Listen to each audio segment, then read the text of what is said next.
What's going on, guys? And today I'm going to be showing you the tactics that I used in Dreamhack Dallas for the Esports World Cup qualifier.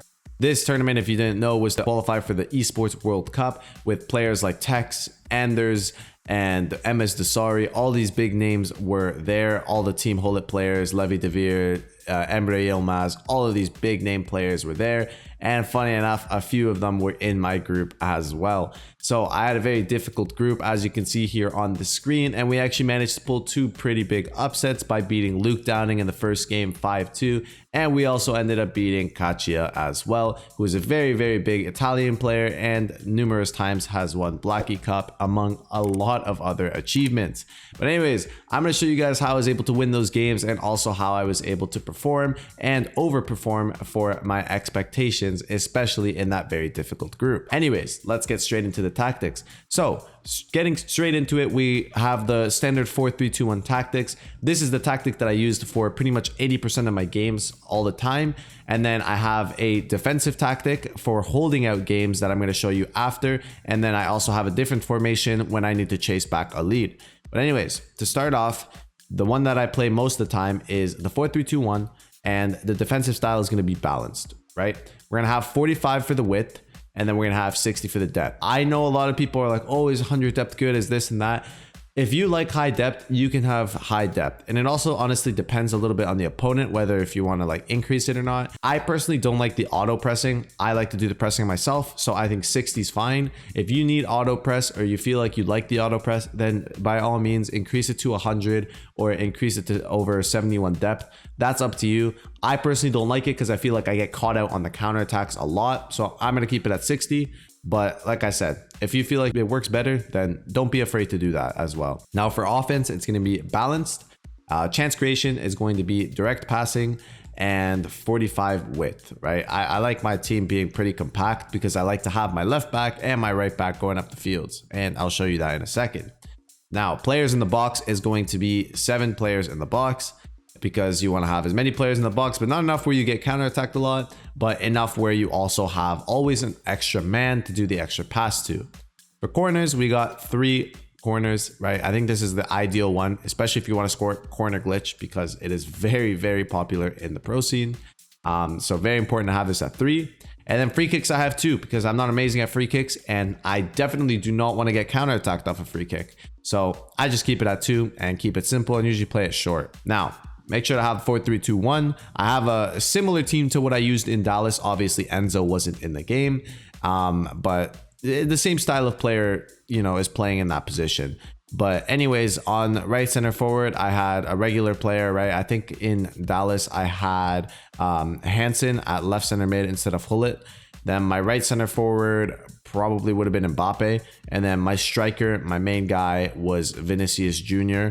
or R9, depending on the game. And then my left center forward is Erling Haaland, right? Left center forward is dedicated for your aerial plus player. Make sure that you have aerial plus player at left center forward. Then you got your CDM, which would be the central center mid, for which for me was Bellingham. And then your box to box, which is your right center mid, which is Enzo in this case. And for me, I used Vitinha there. My left back was Theo Hernandez, and my right back was Jeremy Frimpong would get subbed on. But when he wasn't playing, I would play Cafu. And you might be asking, how do you play a short right back? Knockdown goals are going to happen regardless, even if you have Araujo or an aerial plus player. You're going to lose headers anyways. Why not have an attacking player who goes up the field, is good on the ball, might as well outscore my opponent.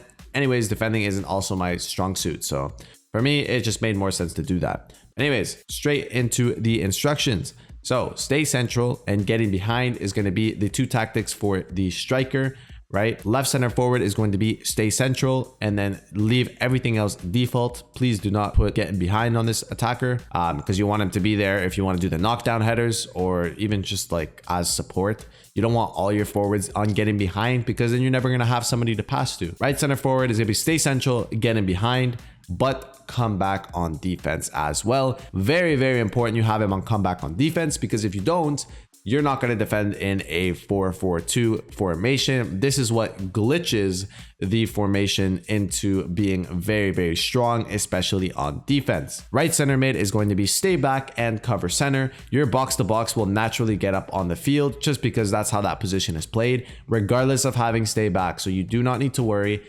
It's going to be fine as long as you have an attacking minded player. That's why it's box to box. One of those small players, Bonmati, Enzo, Vitinha, they will get up the field, and they will get up the field quite a bit actually. So just stay back, cover center. Central center mid is going to be the exact same thing, stay back, cover center, but naturally because in this formation, they're a little bit deeper. They're the CDM, and they will be the stay back midfielder, and he will like be the one playing the balls left and right and trying to ping it to your strikers. Now the left center mid is the more attacking center mid. A lot of people use Hullet. I used Hansen here. In hindsight, I think I should have used Hullet, but because he's a bigger presence, but an attacker works here as well. And Hansen actually did very, very well for me here. The only reason I wanted Hullet there is maybe because I struggled a little bit defensively, but here is like Hansen, Putellas. I use Lauren James on this account currently here. For our rivals, we're currently like 30th, I think, in the world. I'm using Lauren James there. She's exceptional. So don't be afraid to put an attacker here, but those midfielders who have high defensive stats, that new Zico, for example, perfect players to play in this position because they also help defend. But anyways, it's going to be balanced everything. Don't touch anything. How it came, that's exactly how you're going to leave it. This makes it so that on defense, they actually defend almost like a left mid. And then on attack, they're just an extra forward. Sometimes like almost like a cam. They kind of move all around the field depending on what player you have. They kind of roam a lot and free roam, and it really makes it difficult for your opponent to defend it. Now for a left back, it's going to be stay back while attacking, and that's it. Don't touch anything else. No overlap, no nothing. This left back, you don't want an overlap so that when you lose the ball, he's already in position, but also you want to trigger runs with him, right? If you don't know how to trigger runs, you just click L1 or you pass the ball while holding L1, and then he'll get up the field. He'll also naturally attack on his own as well. So don't be afraid about that. Quadrado, however, is going to be balanced everything and then overlap. This is our more attacking fullback.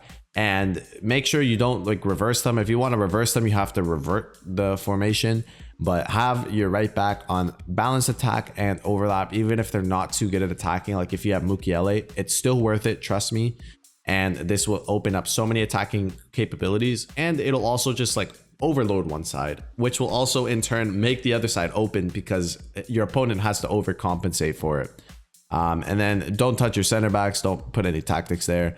And for my keeper, I do comes for crosses and sweeper keeper. Reason why is I do comes for crosses in case somebody does the Holland knockdown BS that we all hate.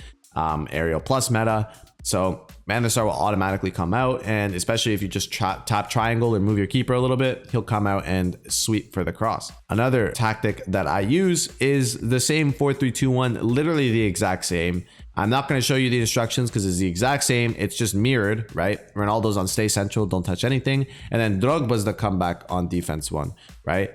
However, if you do this, switch your aerial player. Here I have Ronaldo, so it doesn't matter.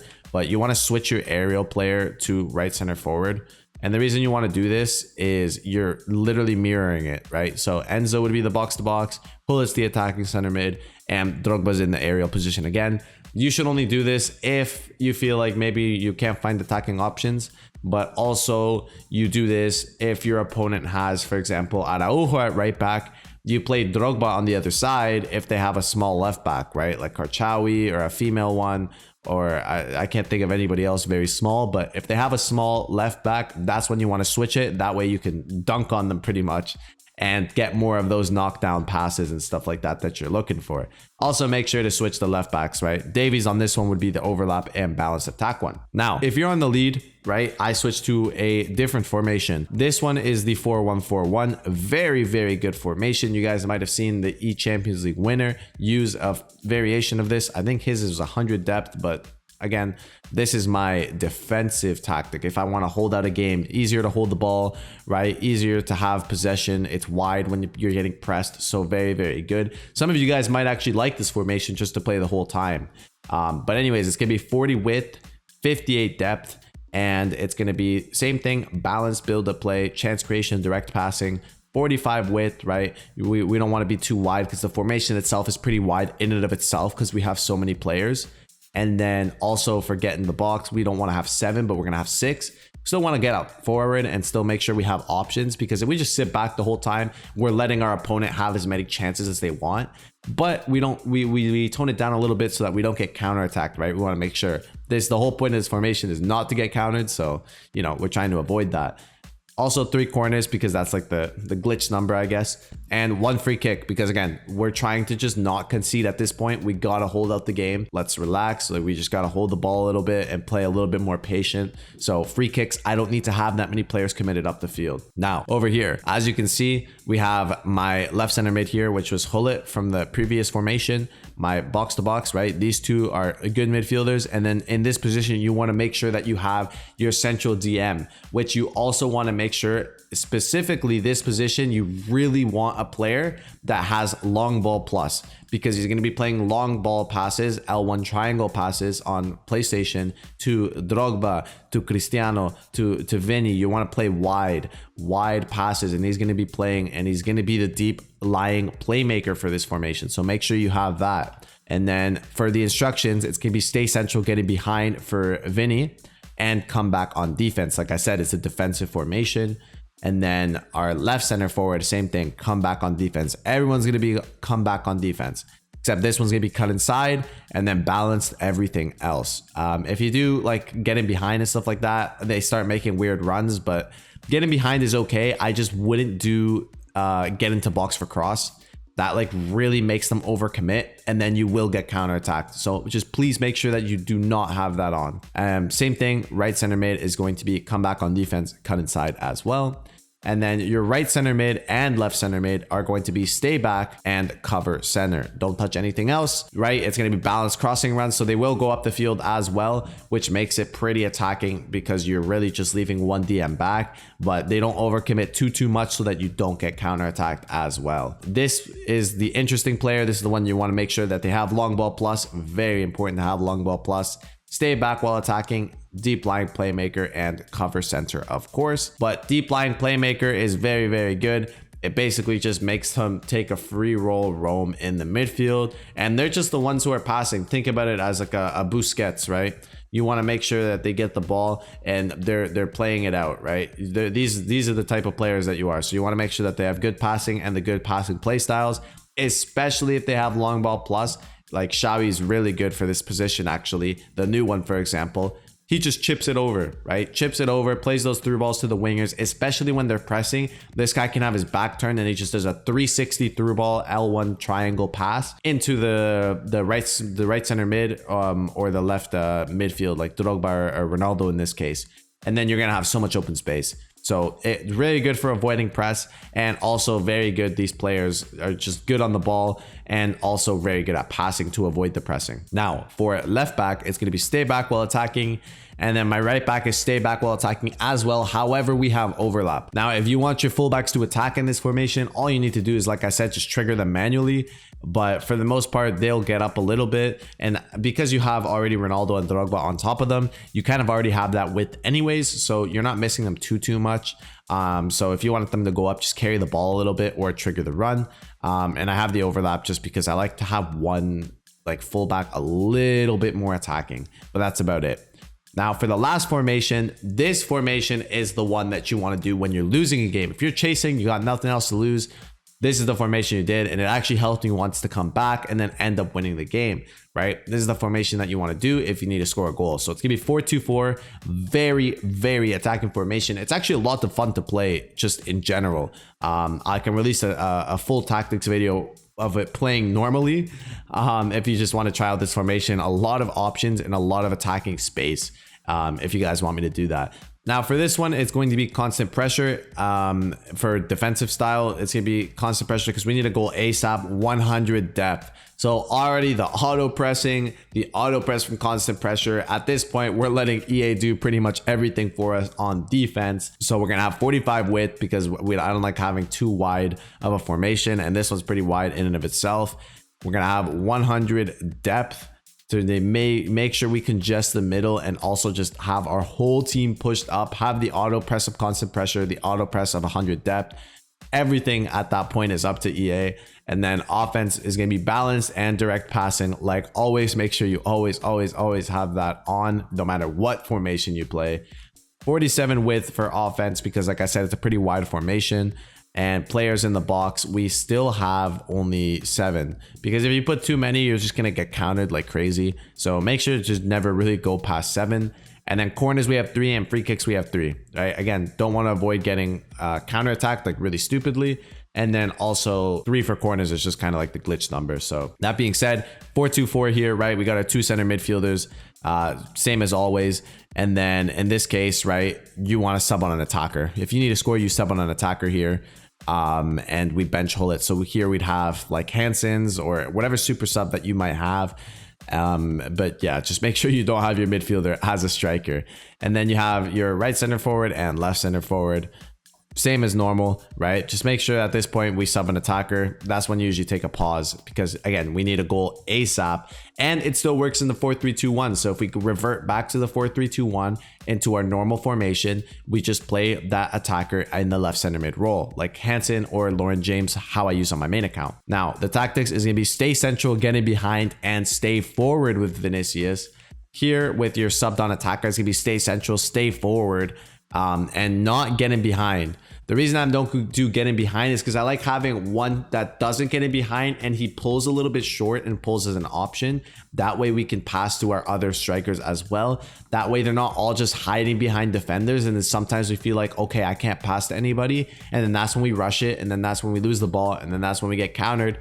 And then it's game over, right? So I like to have one that pulls back a little bit more and also helps drag the defenders a little bit out as well, especially if your opponent's panicking because of all this press.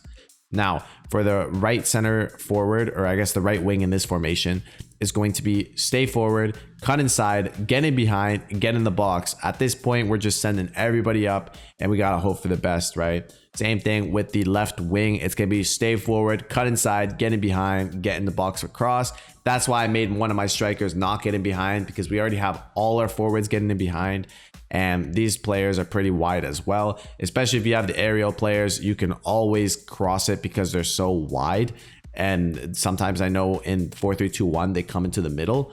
In this formation, they will not. They will stay wide, so don't worry. If you feel like they do cut inside too much, you can also just make it stay wide. But I personally prefer cut inside. That way, I feel like they're in the ideal position for like the knockdowns and stuff like that if I need to do it. Now, for the left center mid is going to be stay back while attacking, cover center, and same with the right center mid. Don't touch this because you also want to make sure, like, okay, if you do lose the ball, you got to have some sort of defense, right? So if they are too far up, right, and if you like keep this as balanced or something, he'll run behind the striker sometimes. And then at that point, you're just missing a player in the midfield. And then he's just going to have easy like 1-2 passes and then have space. But if you keep them both like this, when you're actually high pressing, since you have both your players there, there's nobody to pass to and it actually congests them even more. So it's very, very important that even though we're on full out attack, we still have those players back to win the ball back very, very quickly. Because it's when we actually win the ball back that we can counterattack somebody and get at that quick goal that we're looking for. So make sure you guys stay back, cover center, and then don't touch anything else for both of the midfields. And then the left back is going to be join the attack and overlap. At this point, it doesn't matter. Get up the field, have the extra numbers, really congest our opponent, which is also why we have the 2 center mids on stay back. And then the right back is going to be balanced and overlap. You could also do join attack. I don't think it's needed. And like I said, we want to have a few numbers back if needed, and he will go up the field automatically. So don't worry about that. But anyways, guys, I hope you guys enjoyed this tactics video. Let me know if these tactics work for you, but these are the tactics that we used in the E World Cup to have those upsets on a few players and actually had the same record as Levy de Weerd, who honestly, if I compare myself to him, that's a pretty good result. And we were in the same group. So I take that. But anyways, guys, if you guys enjoyed the video, make sure to leave a like, make sure to hit the subscribe button, and let me know if you guys want me to review any tactics or if you guys want any new tutorials coming out. But anyways, I'll see you guys in the next video. Peace.